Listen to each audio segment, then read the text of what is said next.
नमस्कार। आज के इस खास एक्सप्लेनर में हम अंग्रेजी ग्रामर के एक बहुत ही दिलचस्प हिस्से को पूरी तरह से डिकोड करने वाले हैं और वो है फ्यूचर परफेक्ट टेंस, यानी भविष्य में पूरे होने वाले काम। हम सीखेंगे कि कैसे उन एक्शंस के बारे में बात की जाए जो फ्यूचर में किसी फिक्स टाइम तक पूरी तरह से कंप्लीट हो चुके होंगे। बहुत मजा आने वाला है, तो चलिए सीधा शुरू करते हैं।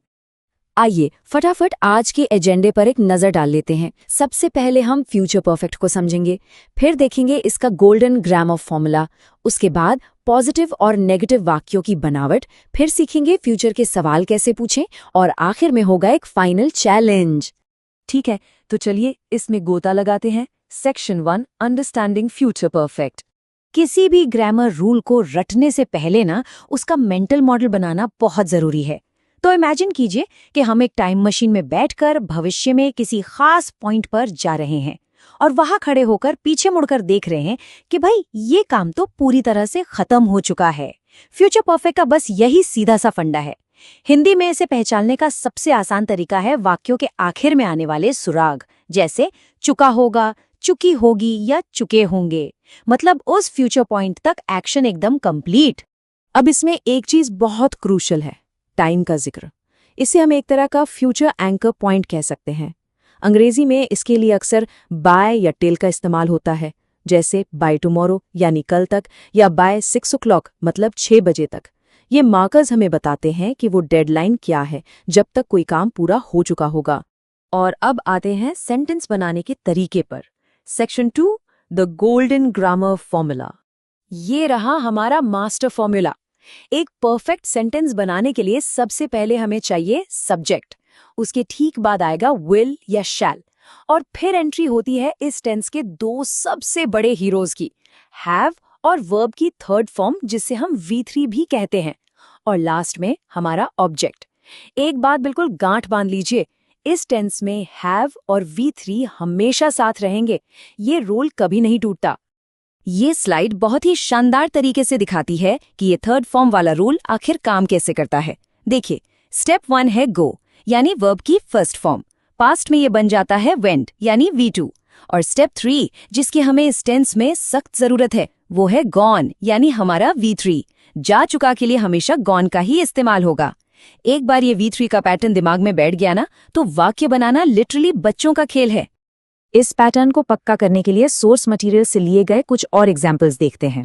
खाना यानी ईट, इसका पास्ट है एट और परफेक्ट फॉर्म बन जाता है ईटन।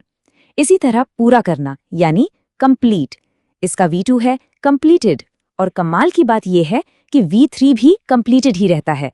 काफी प्रिडिक्टेबल है ना? आगे बढ़ने से पहले एक छोटा सा रूल रिमाइंडर, विल और शैल कब लगाएं? इसके नियम बिल्कुल वही हैं जो हमने पहले इंडेफिनिट और कंटिन्यूअस में देखे थे।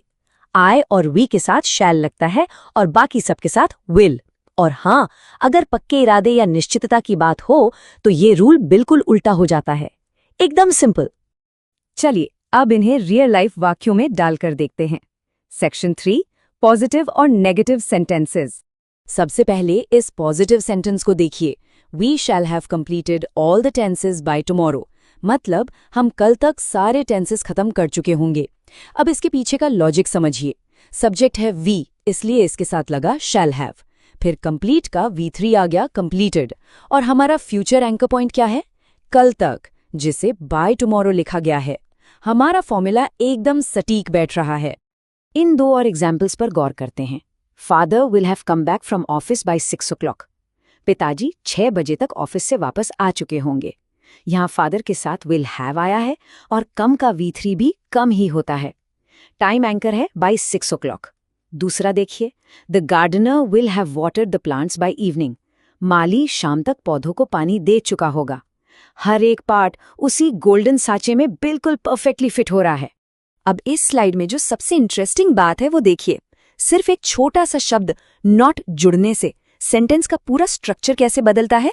पॉजिटिव में था father will have come back, अब जरा नेगेटिव देखिए, mother will not have prepared the lunch till 2 o'clock। Mummy 2 बजे तक लंच नहीं बना चुकी होंगी। यहाँ नोट करने वाली बात यह है कि नॉट को विल और हैव के एकदम बीच में रखा गया है, विल नॉट हैव। बाकी सब कुछ बिल्कुल सेम है। छोटी सी बात है लेकिन बहुत क्रूशियल है। चलिए अब सवाल पूछने की बारी। Section 4, asking future questions. तो भाई, एक फ्यूचर परफेक्ट स्टेटमेंट को सवाल में कैसे बदला जाए? क्या इसके लिए कोई नया भारी भरकम फॉर्मूला रटना पड़ेगा? सोचिए।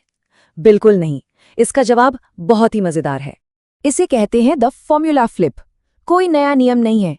सवाल पूछने के लिए बस विल या शैल को उठाइए और वाक्य के बिल्कुल स्टार्ट में रख दीजिए।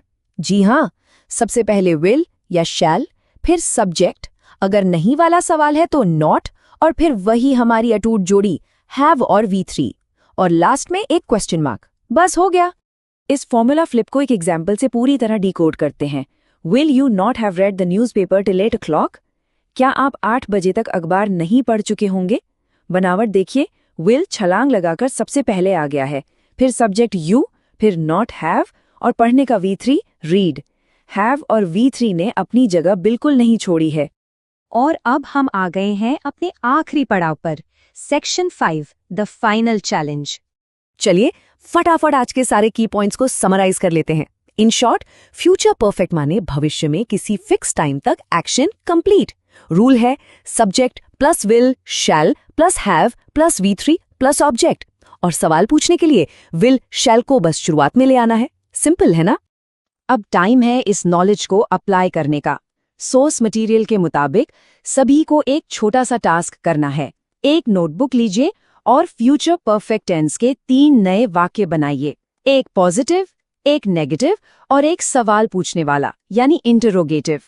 खुद से ये प्रैक्टिस करने पर ये रूल्स दिमाग में एकदम पक्के हो जाएंगे। तो इस एक्सप्लेनर को हम एक बहुत ही शानदार सवाल के साथ खत्म करते हैं। Will everyone have mastered this tense by tomorrow? क्या कल तक सभी इस टेंस में महारत हासिल कर चुके होंगे? ये वाक्य खुद भी फ्यूचर परफेक्ट टेंस का एक बेहतरीन एग्जाम्पल है। सोचिएगा जरूर। आज के इस ज्ञान से भरे सफर में शामिल होने के लिए बहुत बहुत शुक्रिया। प्रैक्टिस करते रहिए और मिलते हैं अगली बार।